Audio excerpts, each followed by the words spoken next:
para contarles un poco de la vida de este gran poeta injustamente olvidado o muy poco Sí. conocido, que es Almafuerte. Pedro Bonifacio Eh, también. Ajá. sí, Pedro Bonifacio Palacios, sí, que fue, él nació en San Justo en 1854 y fallece en La Plata en 1917. Sí. Dentro de la generación del 40 se encontraba él.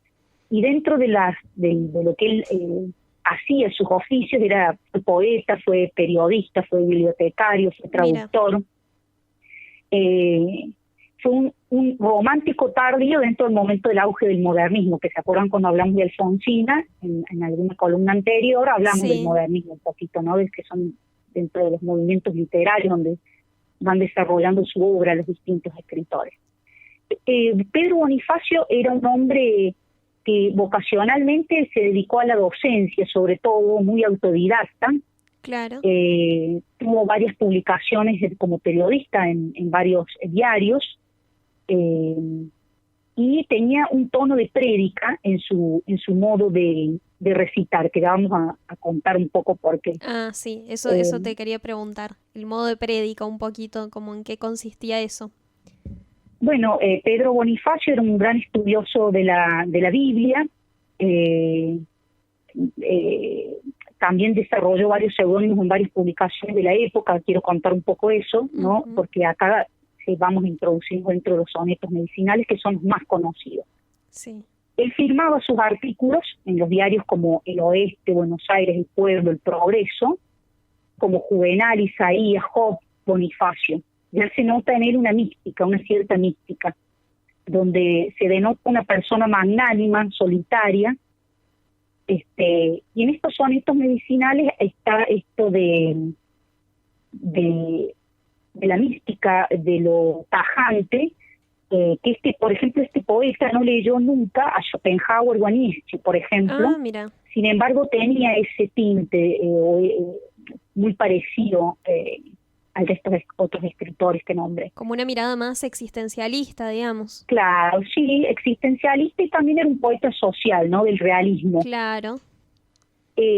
Bueno, él dijimos que le gustaba la docencia. También él, a los 16 años ya dirige una escuela en Chacabuco.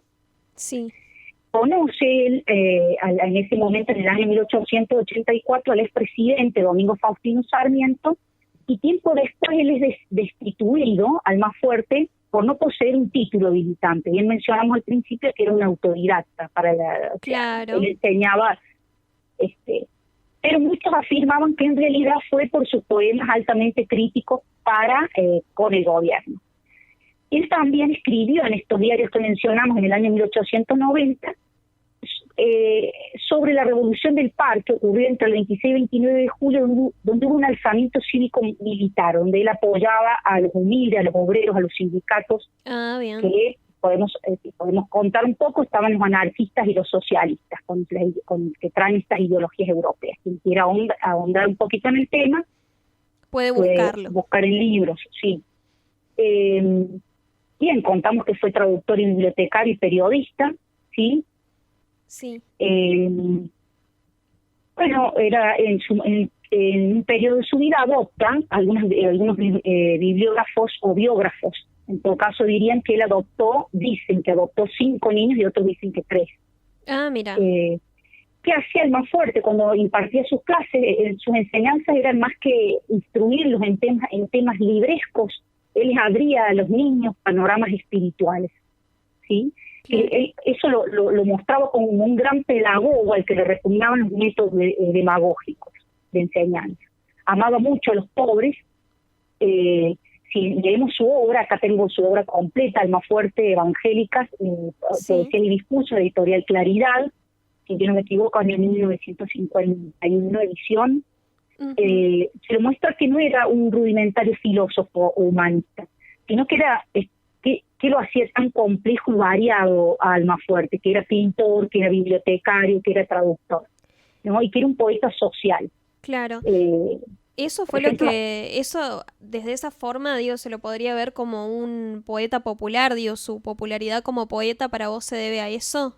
sí, del lado claro, él estaba con los pobres, ¿no?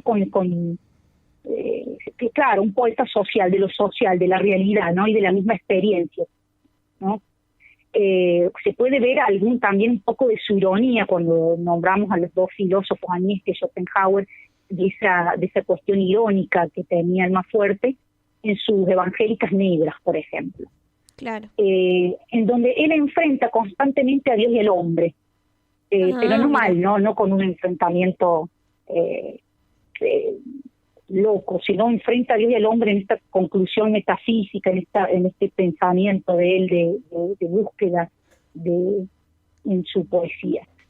¿Qué podemos más contar de Almafuerte? Que era un gran lector de piezas del teatro del romanticismo francés y español, y que tenía una particularidad que lo hacía muy especial, y sigue siendo especial Almafuerte, que tenía una particularidad que él no usaba máquina de escribir, escribía a mano. Mira, qué llamativo, algo que se ha perdido en estos tiempos, el escribir, ¿no? Y ahora con la computadora. Todo lo analógico. Sí. Claro. Bueno, tampoco creía en esa política electorista ni en el periodismo enfático, sino que era un hombre de acción y palabra, ¿sí? Detestaba también las exhibiciones en los círculos literarios. Sí. Y, bueno, ¿qué más podemos contar? Que hay una película también llamada Almafuerte, dirigida por Luis César Amadori, en el año 1949, sobre la vida del poeta, interpretada por este gran actor Narciso Ibáñez Menta. Mira. Ya le vamos a buscar entonces a esa. Hay que buscarla. Y después, ¿qué más? Hay un museo en La Plata, que es donde habitó y vivió Almafuerte, que ahora es un museo que sintetiza la obra y vida de este artista, la creación de un museo declarada en monumento histórico de la ciudad, de la provincia y de la nación. Mira. Se exhiben las obras del artista y muestra mucho del contacto con el contexto político, social e histórico que le tocó vivir en Almafuerte. Hay una de las salas dentro del museo que permite asomarse a un mundo donde ahí están todas las cosas personales de los muebles, los objetos de uso cotidiano, los anteojos con armazón de plata que lo acompañaron, fotografías, dibujos que formaron parte de la vida del poeta. Hay mucho para decir de Almafuerte, se nos va a ir el tiempo. Sí. Y yo quiero contarles que entre los más conocidos están los 7 sonetos medicinales. Y para estos tiempos este es un soneto Pío Avanti. Sí. Para quien quiera indagar sobre Almafuerte, Pedro Bonifacio Palacios puede ir buscando. También en nuestra librería hay algunos libros sobre Almafuerte, y porque no todo está, hablando de lo analógico, Almafuerte contábamos que no usaba la máquina de escribir, escribía a mano. Claro, entonces no todo ha sido pasado y procesado, en ediciones. Me imagino que hay un montón de cosas perdidas, ¿o no? Hay un montón de cosas analógicas perdidas y no todo está en PDF. Claro. No todo está en PDF, por eso el libro es mágico. Bueno, me dirijo a Pío Avanti, les recito un breve texto de Pío Avanti, un poema. No te des por vencido ni a un vencido, no te sientas esclavo ni a un esclavo, trémulo de pavor, piénsate bravo y arremete feroz, llama al herido. En el tesón del clavo enmohecido que ya viejo y ruin vuelve a ser clavo, no la cobarde intrepidez del pavo que amaina su plumaje al primer ruido. Procede como Dios que nunca llora, o como Lucifer que nunca reza, o como el robledal cuya grandeza precisa del agua y no la implora, que caiga y vocifere vengadora, derrobando en el polvo tu cabeza. Precioso. Ya ahí se puede ver el carácter, ¿no?, de Almafuerte. Una persona de mucho empuje, ¿no? Amaba a los pobres, ayudaba a su gente. Y Malca, te consulto, más una apreciación personal tuya. Si hay una persona que está escuchando, que seguramente quizás desconozca a este autor, desde lo personal, ¿qué publicación, qué libro te parece o qué texto sería el ideal para enamorarse de Almafuerte? No toda la obra de Almafuerte, pero bueno, los sonetos medicinales para estos tiempos son muy necesarios. Por supuesto que hay líneas de pensamiento que les gustaba por el apoyo de lo social al más fuerte y gente que no, como mencionaste Lugones, pero eso es otro tema. Pero refiriéndonos al más fuerte, toda su obra es alucinante, toda su obra en prosa también. Tenemos las Evangélicas Negras, donde ahí es muy comparado con Nietzsche y Schopenhauer. Esa relación también es muy interesante de pensarla, te digo. Sobre todo porque a mí me parece que, bueno, también es otro tema que nos llevaría a hablar mucho tiempo y quizás ahora nos quedamos sin tiempo.